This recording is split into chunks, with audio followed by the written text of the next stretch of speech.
What is going on, everybody? This is sstack21 welcoming you to my YouTube channel. That's a pretty fancy intro you got right there, isn't it? Mm-hmm. What is going on, everybody? This is sstack21 coming to you from my completed guard tower lighthouse thing. So let me get out of third person here. And as you can see, there's a whole lot of fog. Now, what did I do? I built a nice pillar up, put our lighthouse's light up there, which will be changed to glowstone eventually, made a little bit of a top on that, went ahead and roofed this over, fenced this in so I do not plummet to my death, and gave myself a nice little viewing space on all four sides. Now, obviously, there's a whole lot of fog, so let me change my render distance here to a couple more chunks. I'm gonna say 10 chunks. And let's just see what happens here. Alright, that's actually generating a lot of brand new terrain, which is pretty awesome. That's 4 more blocks of 4 more chunks of 16 by 16 blocks. So that's a lot of blocks for this actually to be loading in, and I still have some decent frames going on here. I still have just about 55 frames per second. That's actually a pretty solid number right there. Alright, so what am I going to do in today's episode? Well, I wanted to take a little survey of the land. We've got some pigs out there. What else do we have going on? We've got lava, like I was showing you in the last episode, even though you couldn't see it. See, nothing else. That's where I spawned. There's my dirt tower. So that's pretty sweet. We've got a nice swampland that probably leads into a deep ocean there. And then a whole lot of forest there. So we're actually pretty much dead center in a forest. So if you give me a second here, I'm going to take my render distance back down to 6. That way I can have better frames. Okay, now today's episode, what I want to do in it is I want to start a strip mine. Now, in the future, when I go to strip mine, I can time-lapse it, or I can just go down there and show you like my cool finds and all that. But right now, this is actually going to be kind of like a strip mine tutorial. That's what everyone calls it. This is actually not a strip mine. It is actually called a branch mine. Now, you're probably pretty familiar with that, where you just, dig a hole straight down, and then you start digging. So, I am going to show you how to do it the best. So I figure since my base is right here, why don't I just dig this way a little bit so I can get to a space where it would be, where it would be a good idea to dig down. So hold on. There is a system here, but I'm just going to use it right here. This is 7 block lights. Okay, 7, 6, 5, 4, 3, and 2. Alright, so I'm going to put the torch there, and now the lowest block lighting in the middle should be 8. Perfect. Alright, so now how do you want to dig this? Well, you don't want to just go, alright, let's dig straight down, because that's going to kill you. So what you want to do is you want to dig a nice 2 by 2 hole. It's 3 blocks, and then you can just do like this. And you just pretty much knock out all these blocks, go off to the farthest side of this block. That way, if this were to be lava, you would fall down onto this block anyway. But you want to dig this 2 wide. That way you can put ladders or something up, which I meant to put a water bucket up there so I could have a way to get up. Dang, alright. How am I going to fix this? Alright, I want torches on this side though. So, alright, there's someone on my door. Hold on. Alright, I apologize. I am back now.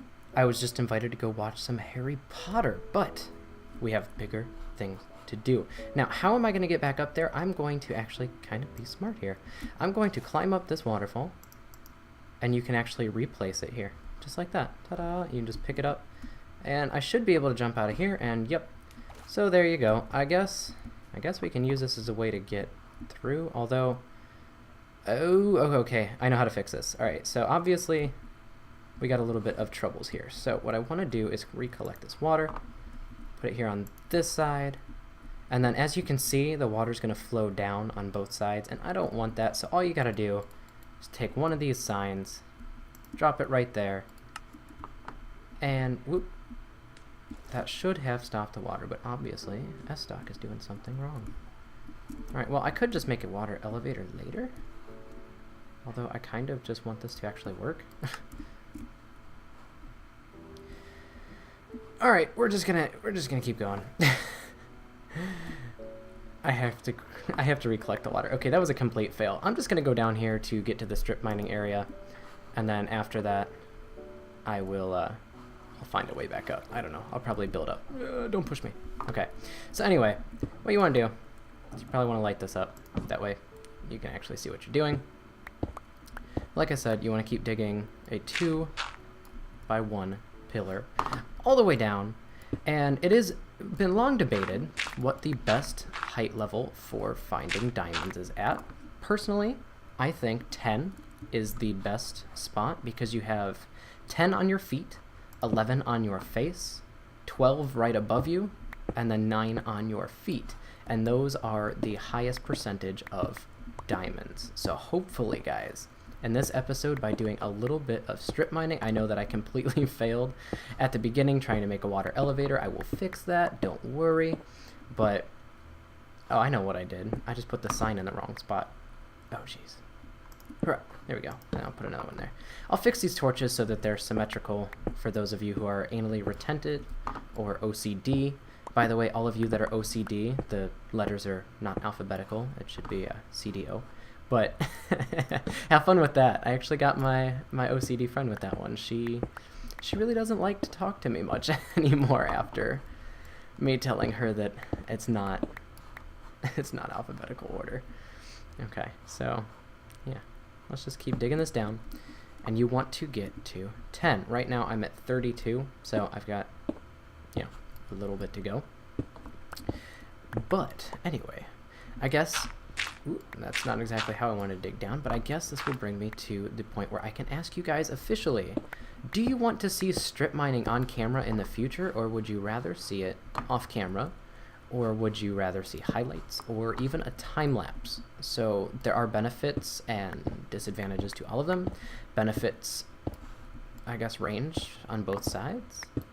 Oh, there would be iron in the wall here, so it's gonna have to be part of the wall is gonna have to be cobble. But some of the benefits for you guys, it'll save you some of that, you know, boring digging work. Ooh, I do have stone. Sweet. So I can use this junky cobble right there, and then put the stone right there. And it's stone all the way down. Awesome. Okay, anyway.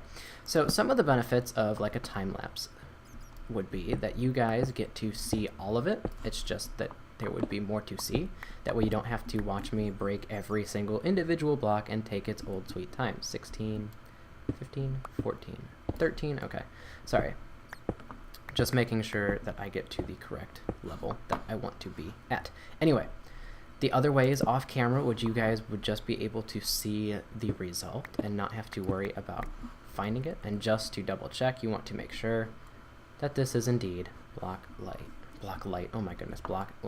10. So what you should probably do is not break that block because that was really stupid, but I'm going to have to do it anyway. And I'm just going to make this slabs here. That way I know that this is the way out. But what you should probably do is clear out a little bit of space. And by doing this, you might actually even find some diamonds. Doubtful, since you just came through. But you want to dig out a couple blocks in each direction. And I guess I could plop a torch there so you guys can see. How about that? So I usually do about 3 in every direction. That way this gives you the opportunity to make a little central mining hub. So you want to dig out 3 in every direction. So this is kind of like your center. This is also your center. So 1, 2, and 3, and then you want to just clear out the walls in the middle. You could leave them, I guess, like this. I guess that would be, actually, that looks pretty cool. I'm gonna leave them like that. And then you can just branch off in one direction and keep mining that way, or you could do it where you do it in all 4 directions, and you could just keep branching out to the sides, or there's actually a pinwheel way where you could dig, and then you would always dig to the left side. That way, if you're in this part, you're always digging here, and this part, you're always digging here, and this part, you're always digging there, and then in this part here behind here, you always dig there. So that's always an option as well. So that's our center, so we need to go 1, 2, and My pick broke. Okay, so how do we fix this? Obviously, we're going to put a crafting bench there. And I was going to say, I brought a furnace, didn't I? I don't have any wood to smelt this. Well, I guess I have fences. Let's use the fences!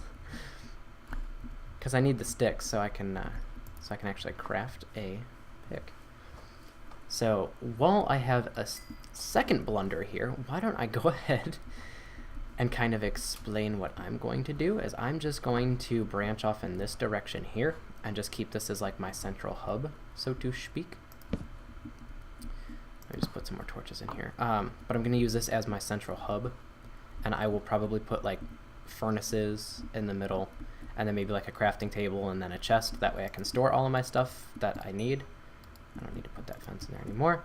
And then we put the iron in there. And that's not exactly what I wanted to do. No, I don't want a bucket. And now I have another pick and another iron ingot. Ta-da!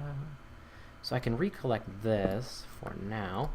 And obviously, if you're going to leave stuff down here, you're going to want to replace it up in your inventory, because that's how I do things. Oh, that's not going to stay. Sorry. Alright, so there we go. This is just going to be, it's going to have a 2 wide there. Yeah, I guess I can live with that. Alright, so that's 1, 2, and then 3. And then you want to do that again, since this is going to be 2 wide, I suppose. Right? Or is this going to end up being 3 wide? This one's going to be 3 wide because you need to get around your pillar. This is just going to look all sorts of wonky. So I apologize for that. Alright, does that, I guess that works. So we'll just plop a torch there. I guess that's going to be our end wall there. And then, look, ready? Torch! Yay! And then we can just bust this out. And does that work? 2, 2, 1, and then a 3. Alright, I guess that works. So what I like to do is just take this like ring here in the middle, and I like to turn this into furnaces, like a row of furnaces, but obviously I only have 1, so I'll just put 1. Alright, now how does one branch mine? Actually, those torches are going to have to move over to the other side because I actually need to come up this way. Anyway, how does one branch mine? Well, all you have to do is literally just dig a tunnel. Now, the best way to keep monsters out is, instead of putting torches in random places, keep your coordinates up, and whenever it says block light of 2, you put down a torch. Now, why is that 2? Well, the reason for that is because when a torch is here and a torch is over there, you have your block lighting. Keep your eyes on the block lighting. The lowest it reaches is 8. Right here on this block, it reaches 8. Now, why is that such a critical number? Well, that's a critical number because after... Ooh, iron. Yay. There's actually probably lava around here. Anyway, after you get to block lighting of 8, there can be no mobs spawning in. They only spawn in on block lighting of 7 or lower. That way, next time you come down into your mine, you do not have to deal with all of the creepers and zombies out to get your flesh. And in case you're a numbers person, because I know not everyone wants to keep their coordinates up, there's 11 spaces between each torch. So, yeah, it's pretty much that simple. And then also, you want to keep a neat mine. That way you know what the heck is going on. You don't get lost in all of these random places, and you can just keep going. So you want to keep everything nice and refined. Also, I'll go collect those in a second, but you're going to want to do your branches, right? So I suggest starting a branch here, and then you skip 1, 2 blocks, and then there's another one there, and then 1, 2 blocks, and 1 here. And then obviously you would do the same thing on the other side. Now, why do you do this? Because when you're here, you can see this block, this block, this block, this block, and then on both sides. So you would see these blocks here. Same with this one. You would see these blocks here, and then these blocks here, and then on this one, these blocks and these blocks. Okay, so there you go, guys. That's actually going to be a part of this Let's Play, and it's also a branch mining tutorial. It is not called strip mining, though it is called that a lot. It's just because people don't really know the difference. Strip mining is where you go ahead and you just like take the top off of a mountain, basically, and you just take everything from whatever height it's at down to whatever height you desire. There's also another type of mining, which I want to do just because I think it looks really cool. It's called a quarry mine, where you just literally pick a big box and you just dig all the way down to bedrock, and you just stay in that box. So there you go, guys. This is now the central area for mining. And here you go. I'll go ahead and give you a picture of my face. All up in your face. Alright, guys, so thank you so much for watching. I will see you all in the next episode. Bye-bye. Alright, guys, click the video on the left to take you to the previous video. Click my speed drawing of a 3D question mark on the right to take you to a random video. And as always, be sure to hit the big red button down below to subscribe.